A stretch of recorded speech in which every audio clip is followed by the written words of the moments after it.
Bon matin le campus, j'espère que vous allez bien ce matin. On est content de vous voir, d'avoir ce temps particulier ensemble. Je remercie tous ceux qui ont permis que ce soit possible, qu'on puisse se voir avec le plus de qualité possible.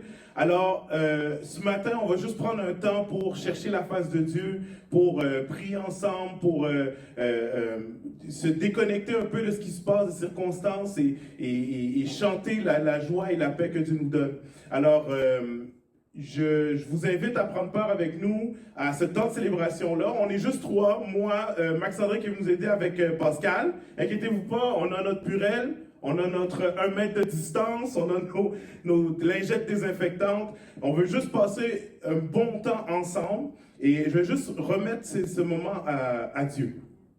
Père, je te remercie pour chacune des personnes présentes, là où ils sont, dans leur foyer, dans leur maison, Seigneur. Je crois que tu es là. Tu vas au-delà, Seigneur, de la technologie, tu vas au-delà du réseau et tu poses ta main sur chacun d'entre nous. Ce matin, alors qu'on te célèbre, alors qu'on te loue, puisses-tu prendre toute la place, Seigneur, et nous parler directement, nous parler, nous instruire, nous guider, nous donner ta paix, Seigneur Jésus. Merci pour ce que tu fais. Merci pour ce temps particulier qu'on a ensemble. Que tout ce qui va être dit et fait soit fait pour ta gloire, Jésus. Amen. Alors, je vais juste désinfecter le micro. Merci. On fait les choses comme il le faut. Bon matin, le campus. Je suis tellement heureuse de louer le Seigneur avec vous ce matin. J'avais tellement envie de louer avec vous, avec l'Église ce matin. Donc, on peut le faire ensemble. N'hésitez pas, comme je dis, à écrire des commentaires. Alléluia. Aujourd'hui, on va chanter la joie du Seigneur. On entend tellement de choses déprimantes un peu partout. Mais aujourd'hui, juste qu'on puisse déclarer que Jésus est notre joie qui ne changera jamais. Alléluia. On va chanter ensemble. Tu es la lumière qui brille dans le noir. Tu es la lumière qui brille dans le noir.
Et on veut encore une fois le déclarer que tu es vie et amour et tu brilles au milieu des ténèbres, papa.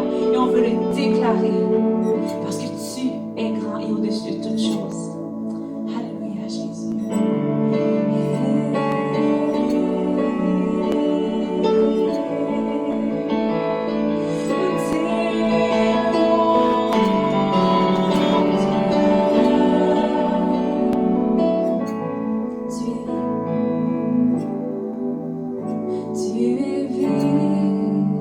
Et amour, tu es dans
donne la vie. Voici notre louange, et notre louange tu nous donnes la vie. Voici notre louange, et notre louange tu nous donnes la vie. Voici notre louange pour toi seul. Pour toi seul. Nos yeux sont fixés sur toi.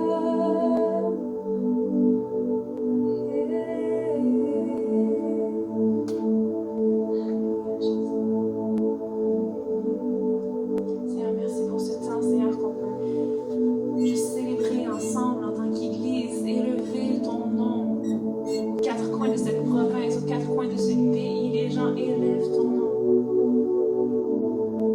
Seigneur, sois loué, sois exalté, Seigneur Jésus. Quel privilège, quelle grâce de pouvoir faire partie de ton Église, Seigneur Jésus. Sois loué, sois exalté, Seigneur.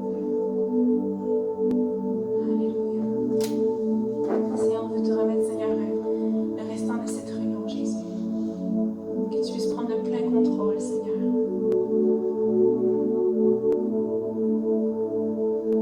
Sois exalté, Jésus. Amen.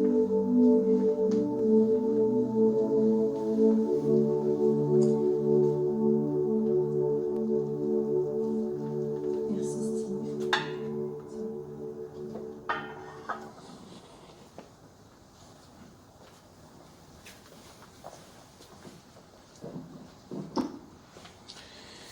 Wow, merci Pascal, merci Max-André.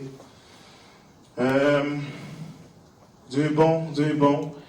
Celui qui nous donne la vie, celui qui nous donne la paix, celui qui nous donne la joie. C'est ce qui fait que notre joie ne dépend pas des circonstances, ne dépend pas des choses que l'on voit, mais dépend de la fidélité de Dieu. Et avant de partager avec vous, j'aimerais ça juste vous dire un peu où on en est avec le campus, étant donné qu'on a dû se retourner rapidement, comme la plupart des gens. Je veux juste vous annoncer qu'on met tout en œuvre le plus vite possible pour être capable de vous donner le moyen de rester en contact, de rester en communication les uns avec les autres. Et la chose qui va se passer prochainement, normalement d'ici la semaine prochaine, vous devriez avoir des nouvelles. Quelqu'un qui va vous appeler. On essaie de former des groupes maison, mais des groupes maison en ligne. C'est-à-dire que chacun puisse se rassembler, mais à travers Zoom, à travers Skype, à travers FaceTime, pour ceux qui peuvent avoir accès à FaceTime. Et je sais que c'est pas la meilleure façon, je sais que c'est difficile des fois d'être en ligne, ça prend un effort de plus, il y en a qui sont pas rendus là avec la technologie. Ce n'est pas grave, faites l'effort, faites le sacrifice de vous contacter. Ce qu'on va faire, c'est que je demandais à certaines personnes, certains leaders, de contacter 2 à 3 personnes, jusqu'à 4 personnes, et de faire en sorte que, à travers ce contact-là, on puisse créer un contact Zoom. Donc, peu importe vos disponibilités, le soir, le jour, il va y avoir un groupe qui va fonctionner avec vos disponibilités, et on va faire un rassemblement ensemble de 3, 4, 5 personnes, de 1 heure, 1 heure et demie maximum, où ce qu'on peut parler, partager, parler sur ce qui a été dit le dimanche, parler de vos problèmes, prier, que tout le monde soit en contact les uns avec les autres, que personne ne puisse rester seul, que personne ne reste isolé ou dans la solitude. Et on va mettre ça en place, ça va prendre de l'effort et du sacrifice de chacun, mais restez avec nous, suivez, likez la page Facebook, très important parce que c'est comme ça que vous allez recevoir les notifications. Donc allez sur la page Facebook, likez-la avant de quitter tantôt. Allez sur le compte Instagram où ce que Pascal travaille très très fort pour mettre les nouvelles et mettre ce qui se passe avec le campus. Approuvez toutes les notifications pour que vous soyez au courant de ce qui se passe et que vous ne manquiez pas l'opportunité de rester en contact. Si tout va bien, à partir de maintenant, chaque dimanche matin, on va être capable de faire un temps comme ça ensemble. Et après ça, dans la semaine, vous allez pouvoir en discuter chacun d'entre vous ensemble. Sinon, en attendant, s'il vous plaît, prenez le téléphone, appelez au moins 1, 2, 3 personnes que vous connaissez du campus. Si vous connaissez des gens âgés, des gens seuls, prenez le temps de le faire. partageons comme ça l'amour de Dieu entre nous. Amen. Ce matin, alors qu'on était alors que cette crise s'annonçait et se développait, il y avait quelque chose qui était sur mon cœur depuis longtemps et j'aimerais vous le partager. Et ce matin, je vais le faire très court parce qu'en ligne, c'est pas comme quand on est face à face. Et donc, je vais le faire rapidement, mais j'aimerais qu'on médite ensemble et qu'on travaille, qu'on sonde nos cœurs ensemble et qu'on puisse avancer. Ce matin, je ne sais pas quelle est votre situation, si vous êtes tous de la famille du campus ou encore si vous ne connaissez pas le campus, ça donne que vous êtes tombé sur le Facebook Live et que là, vous êtes en train de m'écouter. Peu importe votre situation, je pense que Dieu a quelque chose pour vous. Je pense qu'il y a un message d'espoir, qu'il y a un message d'encouragement qui est là. Et vous savez, quand la crise est arrivée, il y a deux positionnements normalement. Et la plupart, je devrais dire la plupart à cause des faits, il y a le côté de la crise, la peur, l'angoisse, la panique, le côté de je m'en vais, je dévalise les rangées de papier de toilette, tout le monde court dans le magasin, puis moi je cours aussi. Et il y a ce côté-là, il y a cette angoisse-là, et je pense qu'il y a beaucoup de messages sur les réseaux sociaux d'encouragement par rapport à ça, de faire attention, et nous, en tant que ambassadeurs, en tant que personne qui connaît le royaume de Dieu, notre paix doit venir de Emmanuel. Emmanuel, le Dieu qui est avec nous, le Dieu qui est là. Et là où vous êtes dans la situation, Dieu est là et c'est celui qui vous apporte la paix. Mais il y a aussi une autre façon de réagir. Et cette façon-là, c'est avec du cynisme, avec du passif, en étant sceptique, en disant non, ça n'existe pas, moi je suis... Vous savez, il y a un extrême où ce que même des fois les chrétiens vont dire, ben oui, mais avoir peur ou prendre des moyens de protection ou se protéger ou se laver les mains, ça c'est de la peur, c'est un manque de foi. Et je vais vous appeler à faire attention à ça. Nos gouvernements travaillent fort pour arrêter l'épidémie ou la ralentir le plus possible.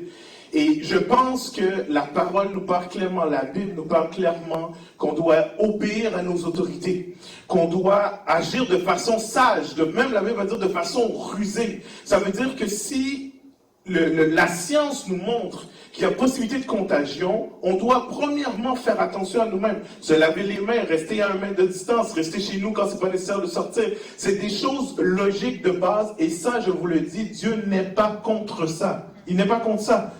Dieu ne vous appelle pas à désobéir systématiquement à vos autorités. Ce n'est pas un manque de foi que de faire attention, que d'agir de façon sage. Par contre, Dieu nous appelle à travers cette crise d'avoir le cœur du bon samaritain, d'avoir le cœur de celui qui pense à autre chose. Et peu importe de quel côté du ballon vous êtes, ou j'espère que vous n'êtes pas à une de ces deux extrêmes, mais peu importe de quel côté, il faut faire attention à notre attitude et à notre cœur.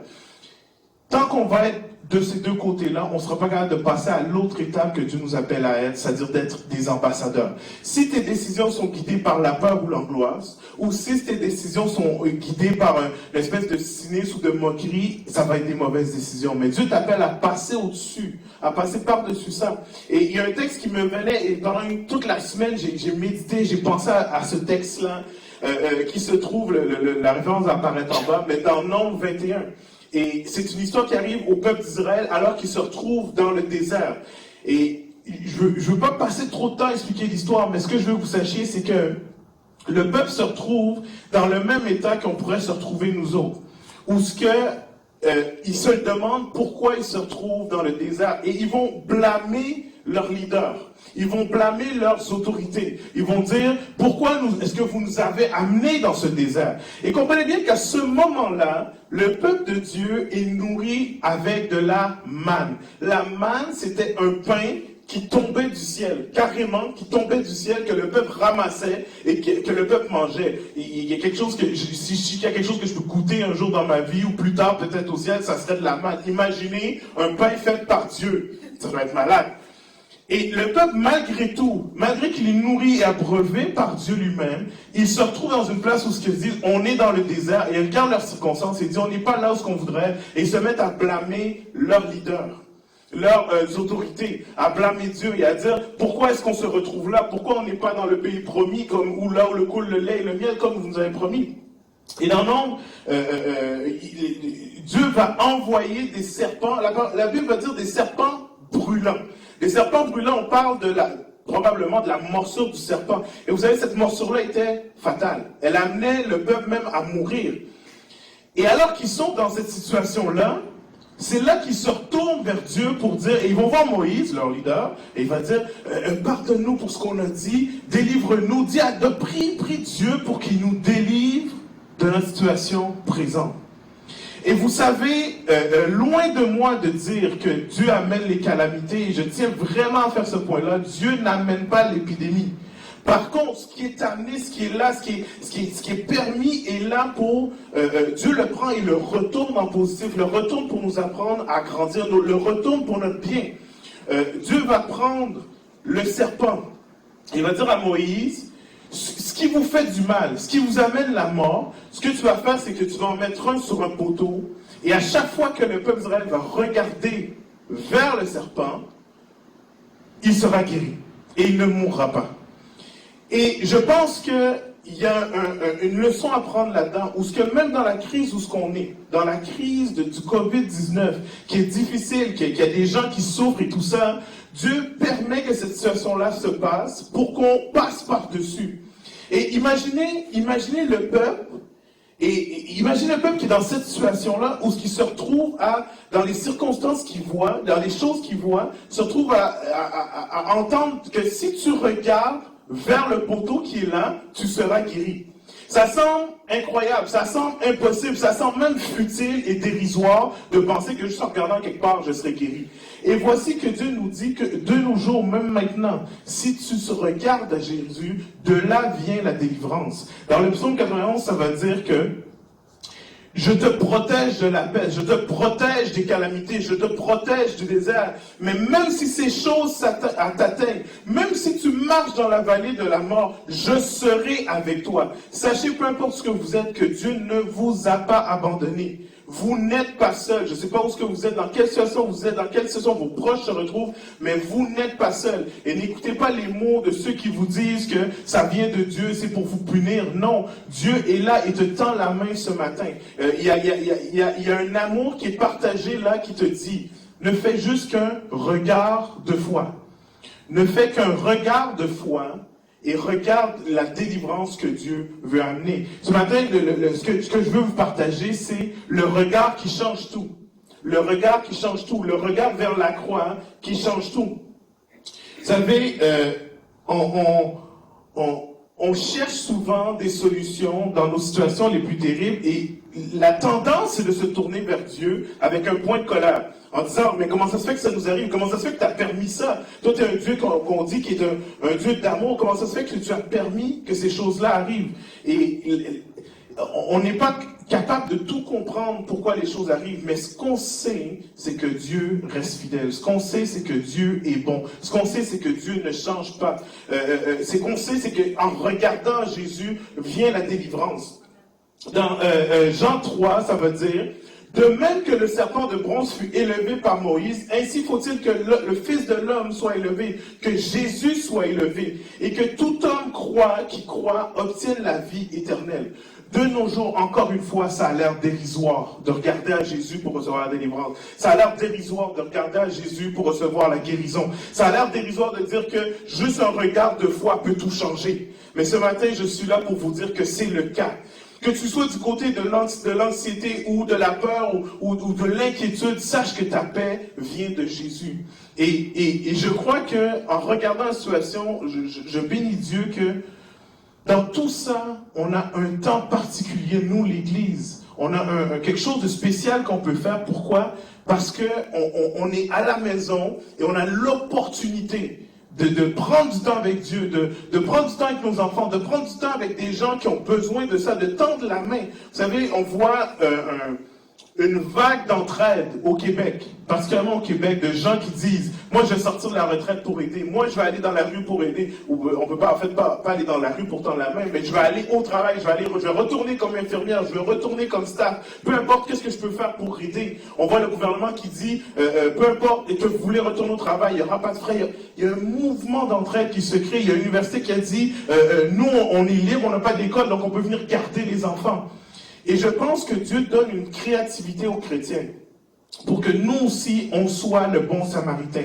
Pas celui qui reste dans la peur et l'anxiété, mais celui qui qui regarde comme Dieu regarde la situation et qui dit, comment est-ce que je peux aider? Comment est-ce que je peux entraider? Comment est-ce que je peux? Mais on est appelé à quitter comment dire, notre vision charnelle des choses pour aller pour prendre le regard de Dieu. Comment est-ce qu'on peut aider? Comment est-ce qu'on peut s'entraider? Et je reviens à cette histoire où je m'imagine le peuple d'Israël qui est là et qui apprend qu'on peut être guéri en regardant le symbole que Moïse a placé. Et j'imagine la personne qui rentre dans la porte, qui cogne à la porte et qui dit à son voisin, viens regarder, tu vas être guéri. Je sais que tu as été mordu, je sais que tu souffres, mais si seulement tu sors de chez toi et que tu regardes à Jésus, tu vas être guéri. Imaginez les gens qui ont été prendre, peut-être les gens qui étaient alités pour les amener dehors, pour leur dire, fais l'effort qu'il faut, mais si tu regardes, tu vas être guéri.